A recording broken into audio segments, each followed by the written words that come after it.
Welcome to Rapid Harmony. I'm Kyle Emmanuel Brown. This is a space for high-achieving souls who want more than outcomes. You want resonance, you want truth, you want a life that moves with purpose instead of pressure. Here, we explore success with the soul and direction with depth. We slow things down just enough to hear your own wisdom again. We breathe, we question, we remember the part of you that never needed permission to leave. Every conversation is an invitation to trust yourself more than the noise around you, and live from that clarity that rises when you stop forcing and start listening. Take a breath, settle in, let's begin. So Kris, what was the moment in your business journey when fear was running the show and you realized that if you didn't face it head on, you weren't just risking the company, you were risking yourself? So it was spring of 2017, and I had had three extremely difficult things happen to me within the succession of just a few days. My beloved and most dependent upon employee quit suddenly, sued me for almost $1 million. And one of my children was facing major trouble with the law, got expelled from school. And I then went out and tried to drown my sorrows and got pulled over for a DUI and spent the night in jail. And so I didn't know, not only didn't know if I was going to save my business, I didn't know if I was going to be able to save my family, and most of all, save myself. So I looked fear in the face most deeply in that moment. And I made the decision to get out of bed. And just that simple putting my feet on the floor and starting to move. And solutions started to come in that movement and that decision to shift and embrace the fear and dive into it and not hide from it, but rather to embrace it and to move forward. And then I basically decided to scale the company, hire a small army of coaches, and never look back. Incredible. And from an army of coaches into the building of a full empire, which is a beautiful, beautiful journey. So, most people, they really picture childcare as finger paints and nap mats. But behind the scenes, it's one of the most emotionally demanding and financially stretched industries in the country. And the woman who's sitting with me right now today didn't run a center. She did something that's even more unusual. She built a business mastermind that transformed the entire field. My good friend here, Kris Murray, she founded the Child Care Success Company, created a thriving movement of owners and leaders, and then did something almost no entrepreneur ever does. She stepped back. She handed the reins to a CEO, and she chose a life that was guided by purpose instead of pressure. And her new book, The Antidote to Fear, Overcoming Hardships to Build a Successful Business and a Fulfilling Life, reveals it all. So what we're going to talk about today is we're exploring what happens when a mission-driven business meets the truth of fear, leadership, burnout, and legacy. This is a conversation about profit with heart, leadership with soul, and the kind of letting go that makes space for new chapters to rise. Kris, welcome to Rapid Harmony. Wow. Thank you, Kyle. I am thrilled to be here. I am so happy to have you. And I'm really curious, looking at your journey. I've been fortunate enough to get to spend good time with you. We got to work together virtually and have a lot of fun, a lot of play, hang out with your dog, and also start each morning with rituals. There was a time that, a season in your life when fear was really the loudest in your business journey. And I'm curious, what were you carrying emotionally that no one around you saw? Well, the biggest thing I was probably carrying that was hidden from everyone except myself, it was self-doubt.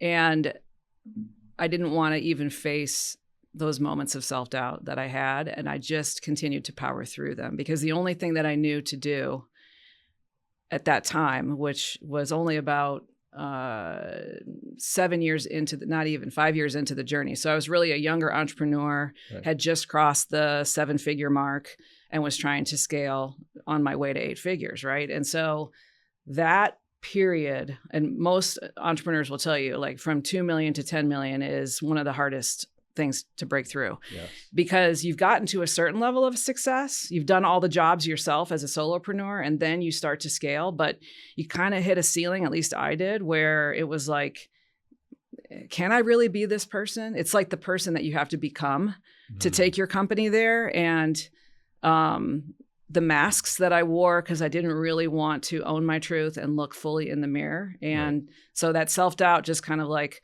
was on my shoulder, and I kept trying to wipe her away or, pretend like she wasn't there. But that's the thing that I think I battled the most. And you got to this point where it makes sense you would be battling something like that, especially because you're creating a whole new field of sorts, right? Yeah. There aren't people saying, hey, let's create masterminds around a place where a lot of people have, huge hearts, but no business savvy. 100%. And so I actually had a lot of people. What I was doing is I was in masterminds myself. I'm a huge believer in coaching and being in groups of entrepreneurs or people that are like you doing similar work, so you can all collaborate and you all are walking in the same walk.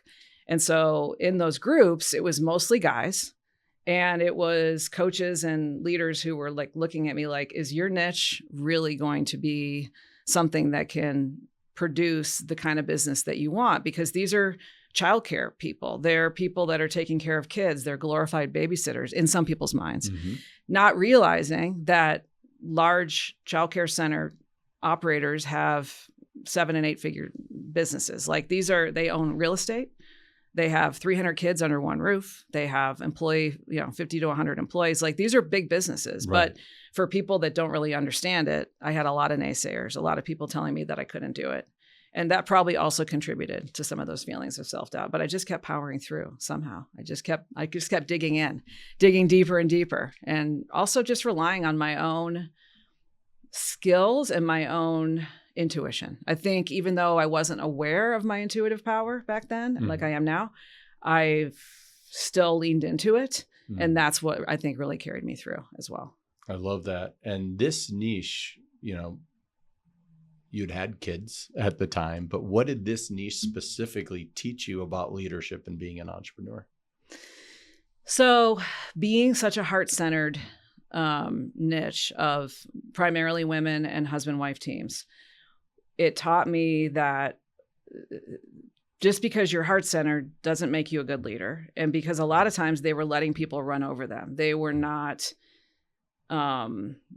confident, strong leaders. And so I kind of gave them a path where I was just baby stepping into showing them their own brilliances so they could start feeling like they had that confidence and that strong mindset. So a lot of the work that I did, even early days, from my own studying of mindset teachers, was giving them mindset work. And it really all started with mindset. So even to this day, like when I'm working with young entrepreneurs, we're really doing a lot of work in that area, because those are the, like I said, self-doubt was my own journey. So it's all mindset, right? So that you have to have a positive mindset, but also a growth mindset and a loving, like a willingness to love your people as a leader. You have to, for me, is like, I want to find the good, but also I want to show a mirror to my employees that helps them be a better version of themselves. And to me, a great leader is one that leans into showing people their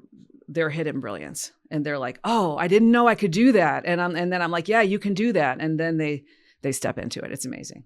I love that. And in this specific industry, so many people say, hey, just go where there's already really hungry, ambitious 7, 8 figure leaders and take them from 7 to 8 or 8 to 9, or within, say, the spiritual community or with the psychology side of it, people will say, hey, just go focus on people who are already deep down the spiritual path. In my particular journey, that's part of why I'm writing for Psychology Today right now, is I was like, I want to take people who are extremely analytical and slowly remember them about the magic and do it in a way where you're bridging the gap. And you were able to do this in a way where you found this industry where, people may not have the business savvy, And you stepped in there, and I'm curious, at what point in building this whole program did you realize that you were building a movement that's going to change an entire industry and a way of thinking? So I'll give you a statistic about the business savvy component, because little nuggets dropped in to my lap along the way. And one of them, early days, was I read a stat that only 15 to 20% of early childhood business owners or education entrepreneurs had any kind of business training. They were all educators. They came up from being a teacher, essentially. Wow. Almost all of them.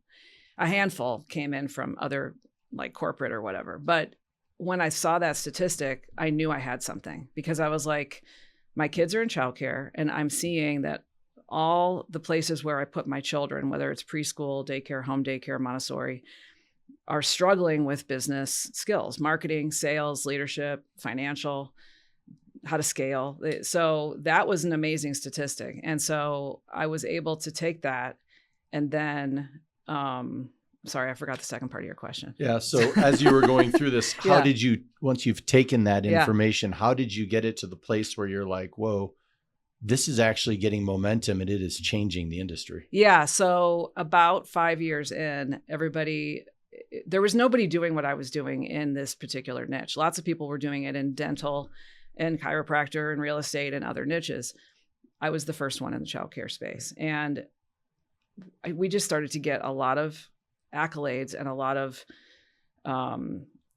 we got this amazing reputation in the niche. Like, my name was known, and I wrote my first book.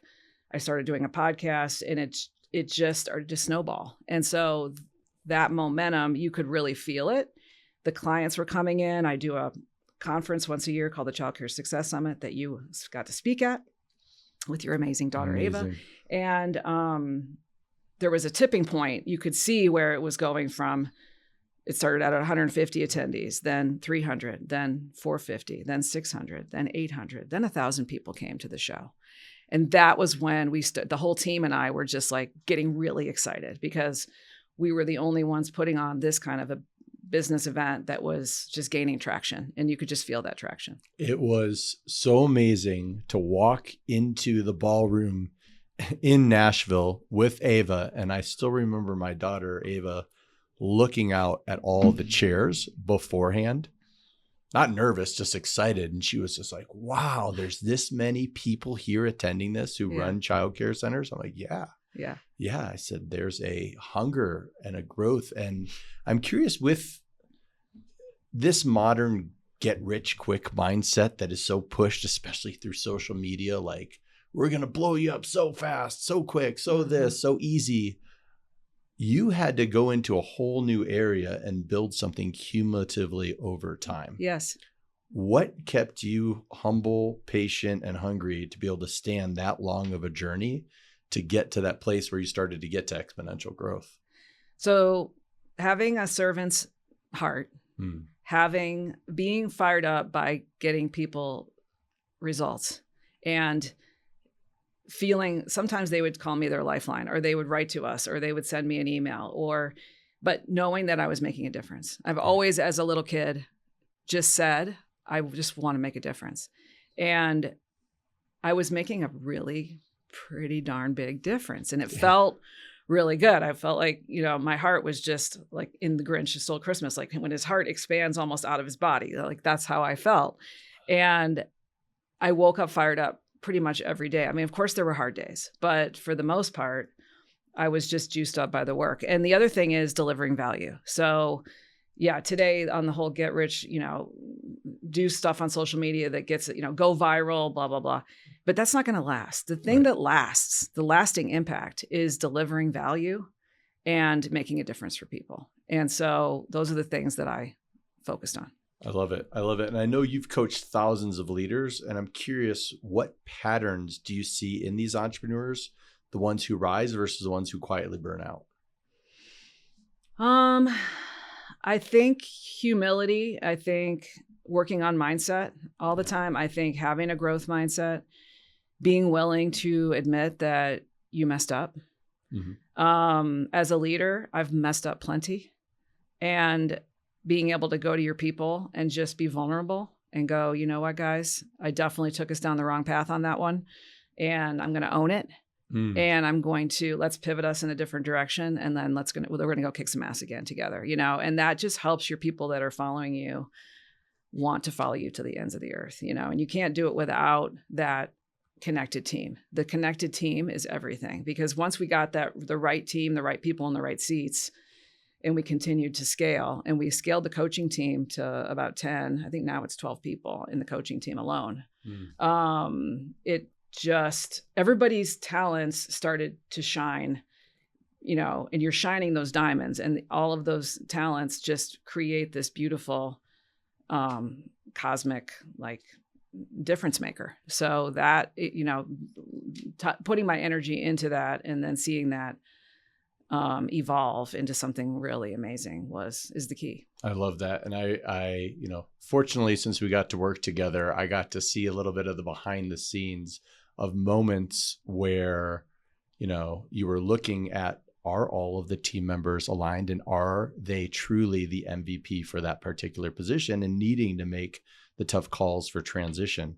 And, I saw you persevere through it and come back to center, and then really just lean into what's, the right move. And I think there's a lot of wisdom that you could offer on that. So when you've gotten into positions where you're like, you know what, I don't think this is the right aligned person for this position, and this is a really important member of our team, kind of like, we'll call it the shooting guard, for example, if this was a basketball team. What is that like, having those types of conversations, and where have you found center while you've had to make those tough decisions? It's probably the hardest part, I think, of being a CEO or founder is I had twice I had to make changes at the COO level, so my second in command. And then I had to make a change in the director of marketing. And it was, I'm not going to say heartbreaking, but it is heart-wrenching for sure. But you do it for the good of the greater good of the company and the greater good of all of the team, right? And that the other thing is, when a door opens for that person and you're opening the door for that person to go to their next path, energetically, it's going to be great for them, because for whatever reason, they're not showing up as an aligned team member in this part of their journey. But when you let them go to their next path, and that's just seeing it that way is helpful, not seeing that you're firing them, but seeing it that you're freeing them up to go do work that is going to be much more aligned with where they're supposed to be. That's beautiful. It's so often we try to hold on to pieces that aren't in alignment with our best interest or with their best interest. And if you can look at the individuals as humans, which you do, you can then see them flourish in a new role. And it's a great thing. And I think one of the things unique in your situation is that you found the movement towards self-mastery and towards calmness and stillness. And I know Eckhart Tolle was a big influence on you. So tell me a little bit about what you learned through those types of studies and how you implemented them into the business. Well, the moment of creating the business from the very beginning came from a moment of stillness, which I didn't consciously realize until later, but it was on a yoga mat in Shavasana in 2007 when my kids were across the street having a play date, and we had a mommy and me yoga thing on Thursday mornings. I tell the story in my book. And at that moment, I had a download or a voice come in from source that said childcare. And I didn't know if it was God or me or the universe. I don't know what is that? But I did listen to it, and I listened to the knock on the door that I felt like there was something inspired that was trying to come in at that moment. And then I went home and I found a business for sale, and then the journey started. So from that moment of stillness, later, when I rediscovered Eckhart Tolle, which was around 2021, I went to Maui for a retreat, 5 days with him. I just had a feeling, again, back to an intuitional feeling. There's something for me here. I want to go deeper in spiritual work. And there's something for me to learn and just feel into, and just be in the presence of these seekers and of Eckhart in particular. And then he offered a program called Teacher of Presence. And then I went and I did a 5-month study with him and his wife, Kim. And we went to Banff, Canada, and had a beautiful experience as teachers of presence. And so that really made a difference for me on the spiritual side, being able to help people with energy, help people with the person that was inside of them that was waiting to get out, and that helping them lean into that transformation. So that's definitely been a really cool part of my work, because now I'm not just doing business coaching, but I'm more so doing the whole spiritual component of coaching. But hand in hand together, it's very, very cool. I love that. And I think a lot of business coaches who are really just focused on the 2D metrics for their clients, and then a lot of business owners are only focused on the 2D metrics, which is, EBITDA, profit loss, things that are very soulless, don't realize that those numbers are actually going to go exponential when you start getting that level of depth and soul in there. Yeah. And as you were going through your journey and really deep into that training and then coming back, were there any things that you started to see within your own company and the relational dynamics that made you go, wow, I didn't see that before, and now I really deeply see, maybe somebody's, levels of depths of sadness or frustration or lack of self-belief? Yeah. So I think for that part of the journey was more focused on me and how I was showing up. And I'll share, also do that work with my clients, is everybody that's in your life, that's on your team or in your family, is a reflection of you and how you're showing up. And it's a world that you're creating. Not to get too metaphysical, but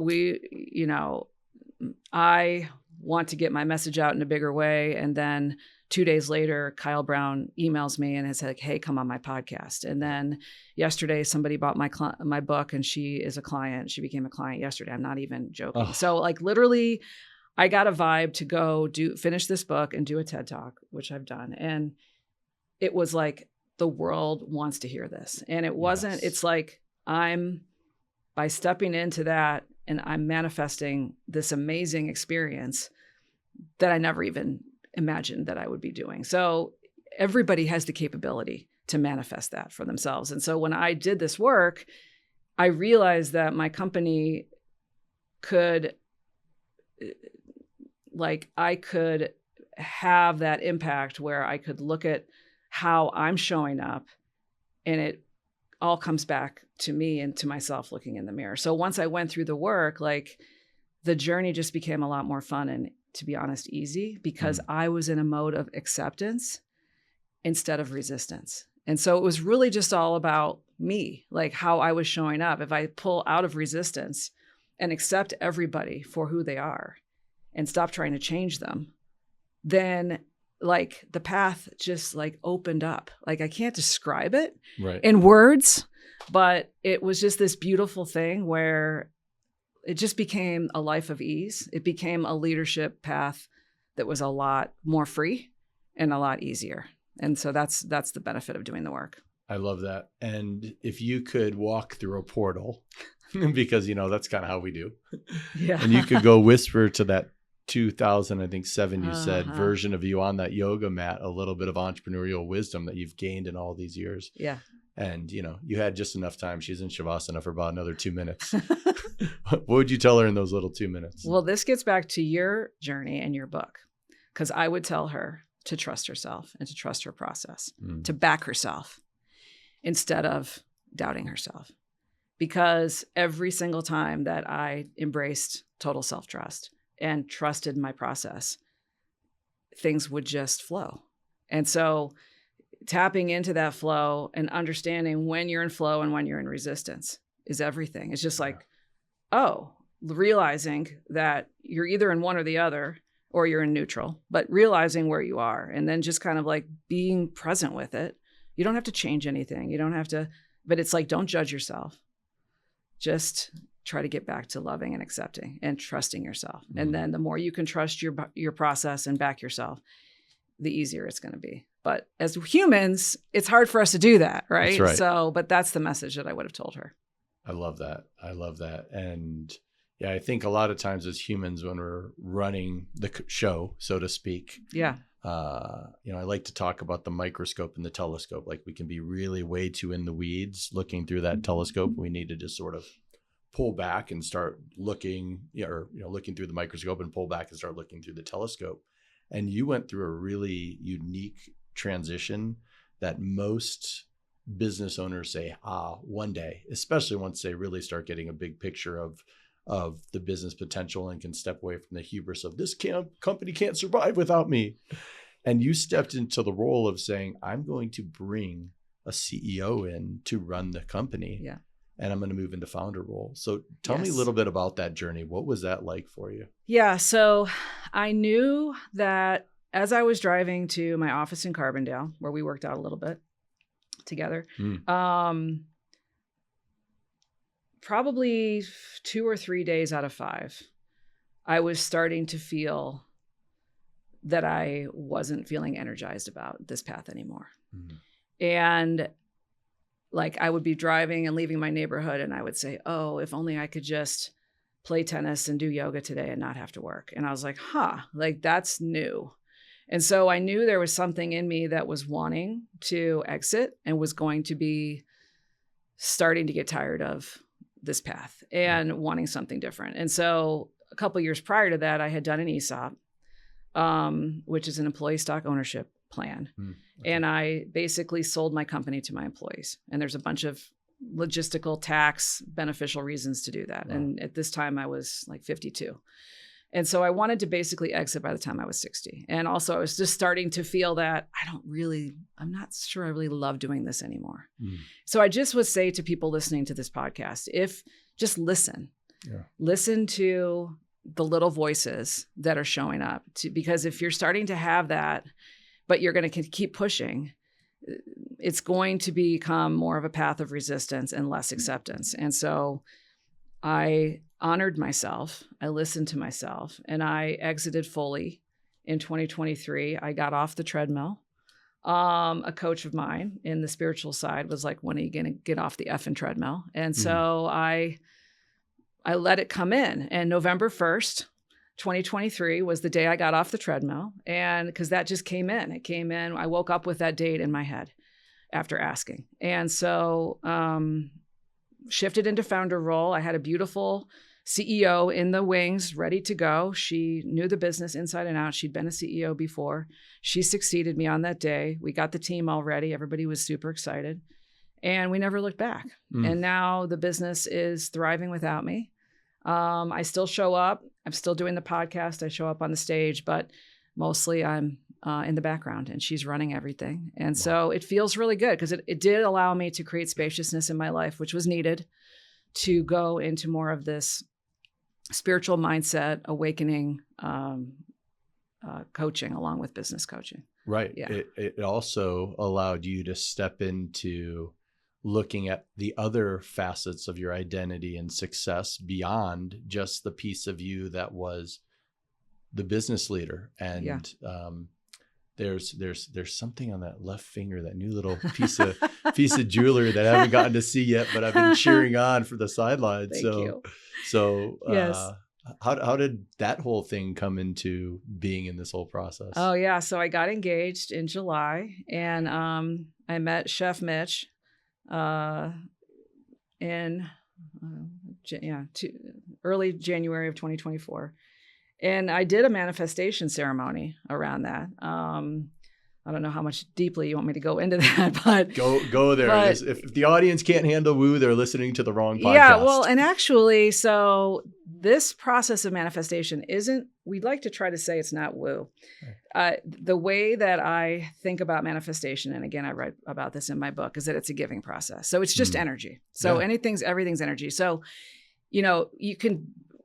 you can tell that everything's energy just by rubbing your hands together and you feel the energy after doing that. Or when somebody comes into the room and they're a low energy person, they suck all the energy out of the room. So It's really not woo, it's science. But anyways, we don't have to go there.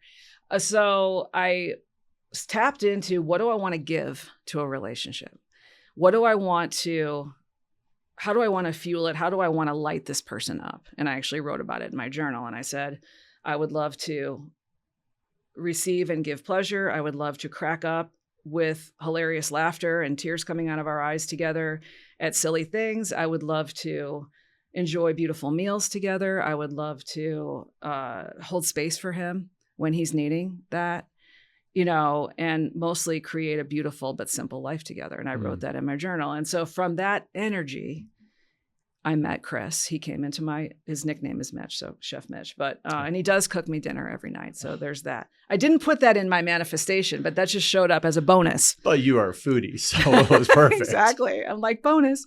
Right. But, so yeah, I think a lot of women in particular focus more on what they want from a partner, that more of a taking energy. And so when you shift it to a giver's energy, it can make all the difference. And so that's how I dove into it. And it did manifest into a beautiful relationship, and we're going to get married in June. So there we have it. I love it. And there's the whole idea of be the person you want to be in a relationship with. And that was part of your becoming, which is just so freaking awesome. Yeah, so congratulations. Thank you.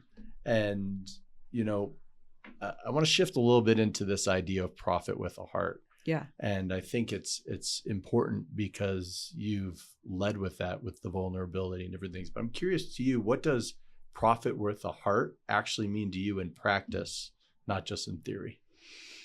I think, like I said before, about having a servant's heart or really wanting to make a difference for people, like really wanting to, like really caring about your clients. Mm-hmm. Like it's not just lip service.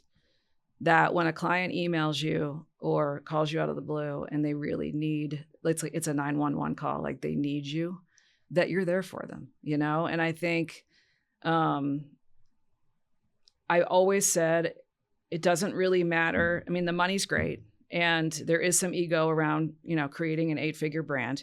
I'm not going to lie, and being in first class, and having the limo pick you up at the airport, but shifting out of that ego at the end of the day, for me, it was all about just making a difference and helping one person out of their pain. Yeah. And if I can help them overcome that challenge, then that's why I'm here. That's why God put me on the planet. And so the more I tapped into that, the more people wanted to work with us. And so it just became this just beautiful, beautiful thing. I love it. And there was a serious sustainability there. This, even when I went to that particular conference, this is your first rodeo? No, most of those people were like, this is not my first rodeo and I'm coming back. And that's what seemed to create the exponential growth for you, where it wasn't just about client acquisition. It's lower churn rate because you actually gave a crap about the people who are coming in. So they just want to come back. Yes. We had people come to that conference. We have had people come for 10 years in a row. And in some cases, very few cases, but some, they finally join the Academy, which is our coaching mastermind program. After 10 years of coming to the conference, they're like, okay, finally, I'm finally in. You got me. And so, but it's not really about that. The clients that didn't stick with us, oftentimes it's because they couldn't get out of their own way. And it did pain me because, of course, I want high retention, low churn for the business metrics. But the people that couldn't get out of their own way is because they were on what I call the hot mess express. They weren't following their calendar. They didn't have an assistant. They were all over the place all the time. They were constantly in firefighting mode. They were running not a very successful business and not serving people or children at the highest level. And so those people, we want to help them. But in a lot of cases, we might not be able to, just because we can't fix everyone. And certainly, we can't, for people that are on the hot mess express. So it's like, I really want to fix you. And here's the tools to fix it. But if they're not going to implement it, I can't travel to their, business. Yes. So sometimes I wanted to, but no. So just recognizing you can't fix everyone. Not everyone's meant to be your client. Not everyone makes a great client or is even a client fit, and I think some people need to hear that because they think that all money is good money, but it's not. Oof. Gosh, that one goes straight to the heart. And that for me in my journey was such an important lesson of the spiral of awareness of am I letting back in clients that drain me? I had one client who was, the energy was like the black cloud of death. It was almost like, Charlie Brown, where the cloud was following her out where she went. And I was looking at it, and, there was a time when I was personal training early on, and Sarah was like, it's 30 minutes twice a week. Count the diapers that you are getting for each minute from this person being in your energy. Right. But it would drain my energy for the whole week. And it was just bringing this real darkness. And there was a moment where I had to step into that total self-trust and just go like, no more. Right. Like, it doesn't matter. It's not worth the peace of mind. That's right. And in your situation, I know fear is really one of the core themes in your new book, which is Antidote to Fear.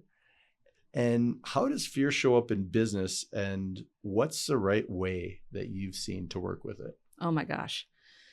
So many fears that I've had myself and have helped people overcome. A lot of it is fear of your own decision-making, judging your decisions. How much time are you second guessing yourself? Yeah. How much wasted energy goes into that. Fear of what people are going to say about you, fear of what clients or employees might do to you. I've had people who have had employees steal money from them and open a competing center down the street, and steal clients. I mean, the stories go on and on.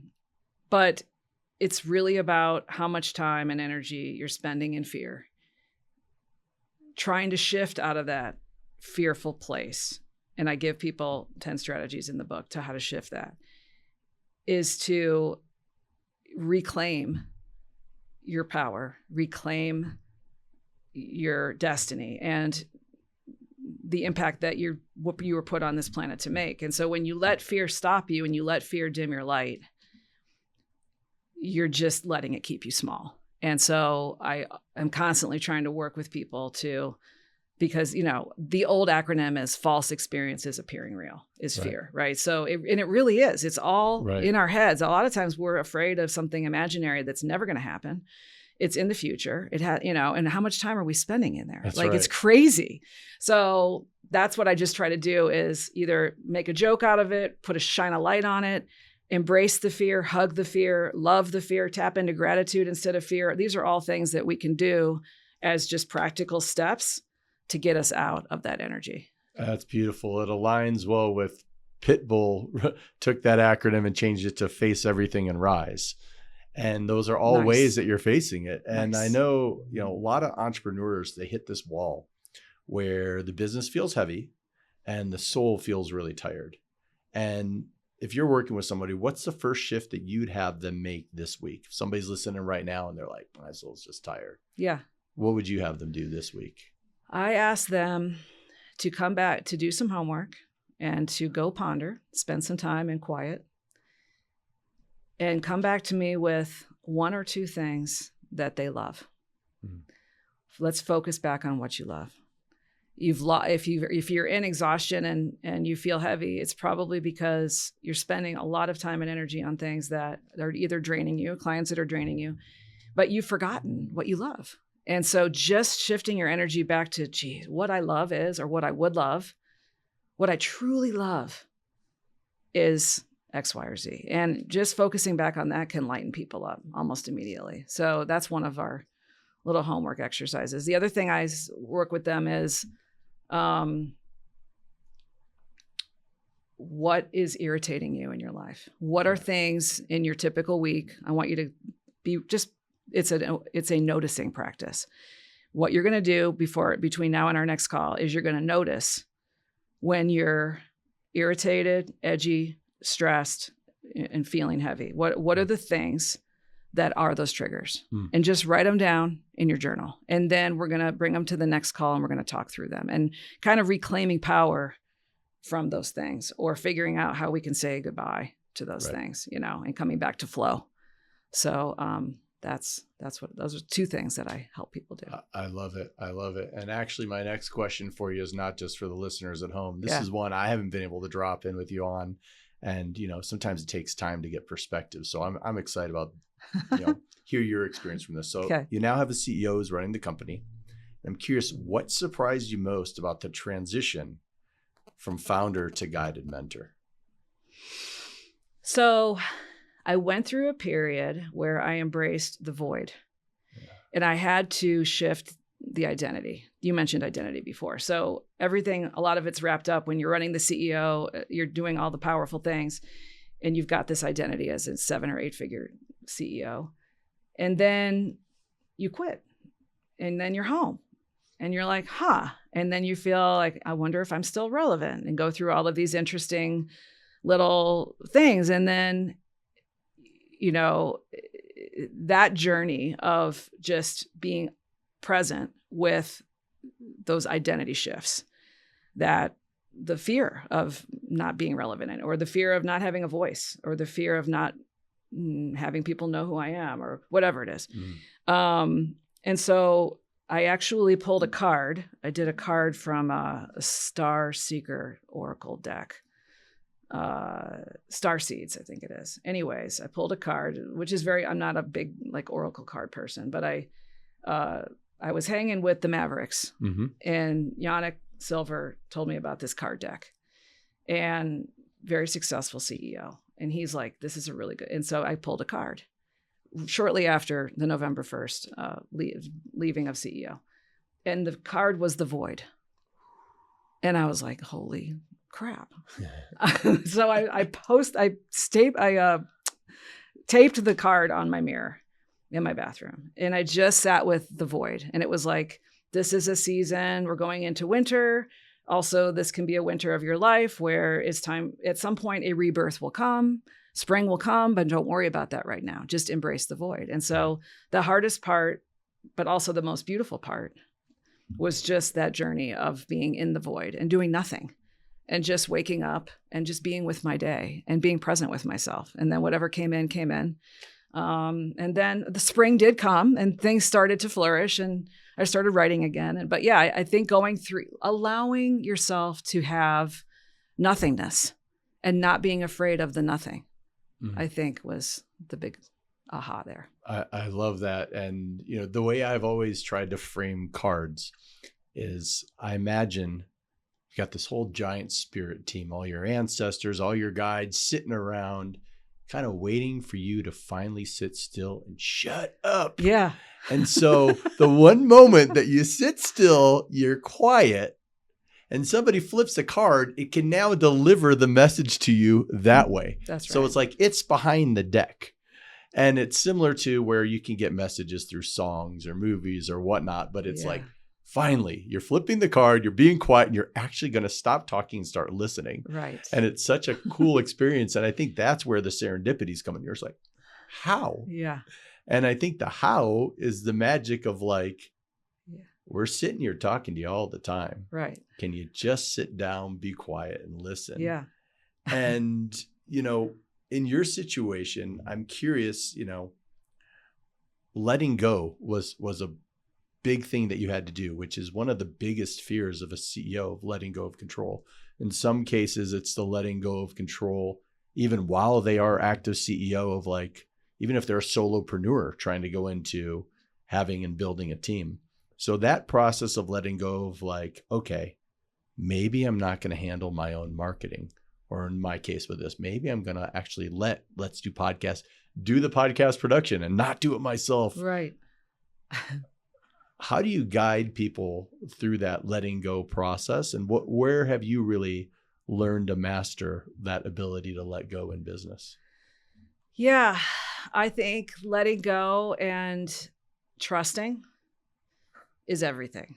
And we're back to trusting the process, is shifting out of the need to fix, improve, or change things, and just letting people around you do, or letting the new iceberg form, letting the new version of you that is in process of forming, letting it form. I think it's a practice. So it might be that sounds great and very Pollyanna to be like, just let go and let people. But when I'm coaching people, I say, okay, what's something that feels heavy to you that you would love to no longer do?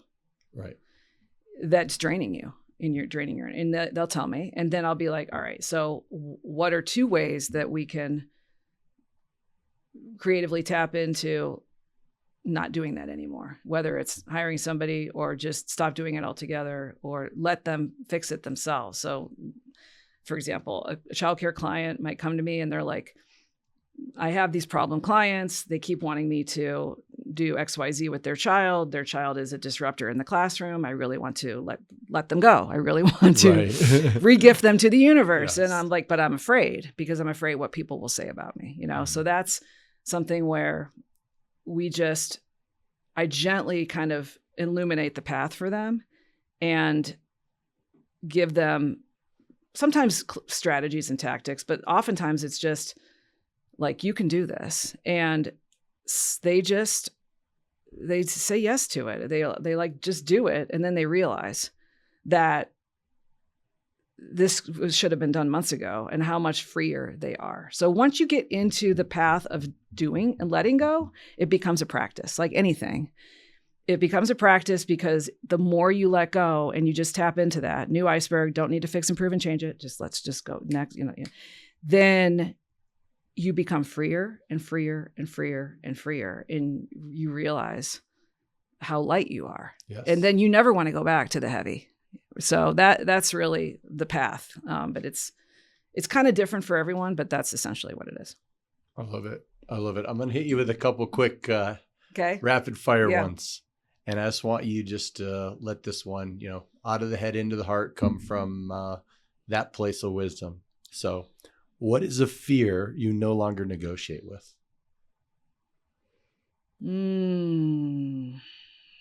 I don't have fear of stress. Stress is a mindset. And stress spelled backwards is desserts. So that's why you're looking so great right now. Thank you. Find a chef and get rid of the stress. Right. Okay. Second one. What's the belief about success you had to outgrow to become who you are now? That success was tied to money, tied to things. For me, success it's not tied to the material world anymore. It's tied to the energy of who you are inside. It's inside. It's not external. I love that. And success spelled backwards is almost success. So. And the third one I've got for you. What is one thing you wish every founder understood about letting go? There's beauty on the other side. That fits with the death conversation very well too. Yeah. Right? For me, when I wrote Total Self-Trust, I realized, it was a 3-year process. And I realized I had to pause for almost a year of that in the middle because I didn't have the total part in Total Self-Trust. And I had to let go of that fear of death. And I was like, okay, how can I do it? Well, go die. So that was the introduction of Bufo. And that's why I sat with it. And I'm like, well, okay, if you go metaphorically die, right? Total dissolution of the ego. Yes. Then, wow, I'm not afraid of that anymore. There's beauty on the other side. Yes. So it's a really beautiful thing. This journey has taken my ego from a Doberman to a Chihuahua. It's still there. Yeah. But it doesn't control me. And it is the death before the death, is the death of the ego. So I also feel that the ego doesn't play a role in my life anymore. And I think that that's a big thing for CEOs, is that shift out of ego and going inward. And so if you're an enlightened CEO, or what I call an awakened leader, and you're leading from that place, you'll be absolutely unstoppable, because now you're not leading from ego. And so I feel like, that's a huge, huge path for so many. I love it. One of the terms that was downloaded as I was in my writing process was this awareness of, everyone talks about confidence. And I would love to hear your take on this, given what you've seen, which is they talk about confidence as just a generic term, but it was the separation, the delineation between ego-driven confidence and soul-fueled confidence. And as you look at the two different types of confidence, do you think there's a huge difference between it? And do you feel like now, once most of that's gone away, has your actual confidence risen as you've gone from more of this soul-fueled type confidence? I think that there's a place for both. I think both are important, because if you're ambitious, you're going to take risks and experience failure. And each time that you do that, you're climbing another rung of courage into confidence and capability. That's the 4 C's model from Dan Sullivan, strategic coach.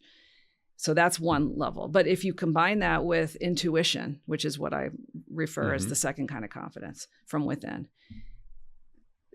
and if you marry both of them, it's the most powerful place you can come from. So I having started the business based on an intuitional hit, but then driving it and growing it from the 4 C's and from making mistakes and continuing to get better and better and better. But always going back to my intuition and trusting myself. So I think they're both probably equally important. I love that. It's an awareness that totally aligns with me, that you're not born broken in any capacity. And when people are like, they want to kill their ego, I look at that as like, okay, well, I want to get rid of my, gallbladder, or, you don't need your appendix. And I was like, then why were we born with it? Like, right. We have this incredible, beautiful precision behind every cell in our body. Then why were we born with these things? That's right. We don't need. I'm like, that just means you don't understand it yet. Right. And in your case, I would love to hear your definition and what you see as harmony. Now that you're on this particular side, looking back at life, like, how would you define harmony in your life? I think tapping into what you love. I think what we just talked about marrying capability and really understanding what you want your life. Whether you believe in reincarnation or not, this is our biggest, greatest chance because we're alive on the planet right now. So let's make this one count. And focusing on where you're spending your energy, I think, is everything. And focusing on what you love. And life can be so magical. I mean, I wanted a beautiful relationship. It's in my life. A couple months ago, I was like, oh, I would love to have a book club with some lady girlfriends again because I love to make some new friends.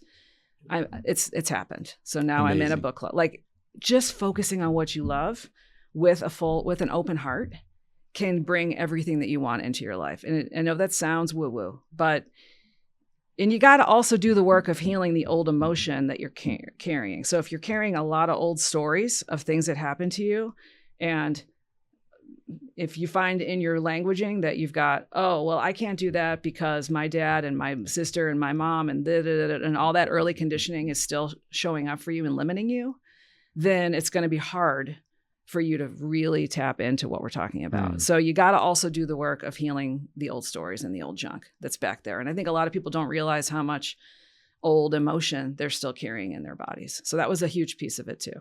But yeah, I feel like that's harmony, is healing the old stuff that you don't need to, it's not serving you anymore. Love it. Paying attention to it.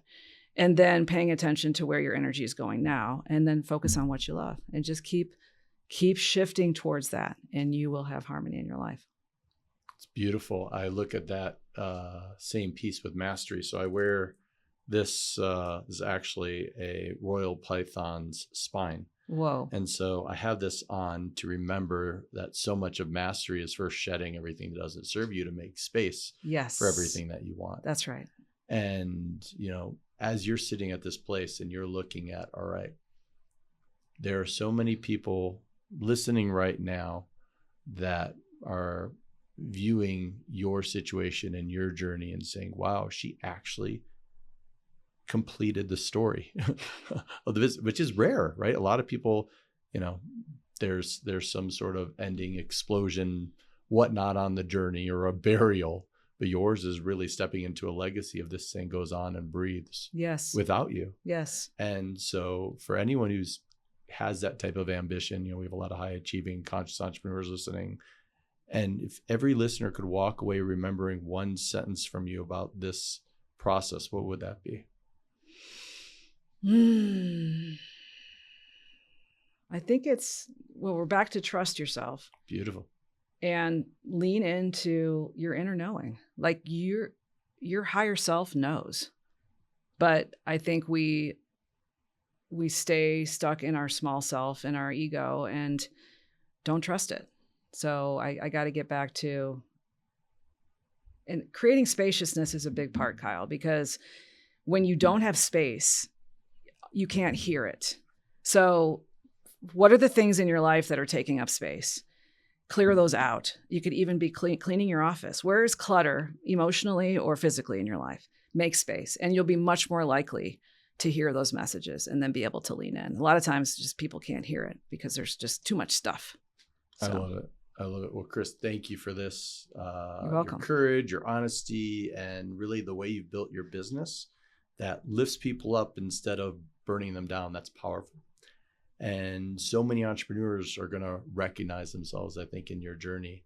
So if people want to continue to follow your journey and learn from you, what's the best way to get a hold of you? Yep. So I'm at krismurray.com, Kris with a K. And I'm on socials. I'm on Instagram. I'm hashtag I am Kris Murray. Beautiful. And everybody, if you're listening, if this episode opened something in you, make sure you share it with someone who needs it. Make sure that you subscribe, and I'll see you next week inside of Rapid Harmony. Thank you. Thank you so much.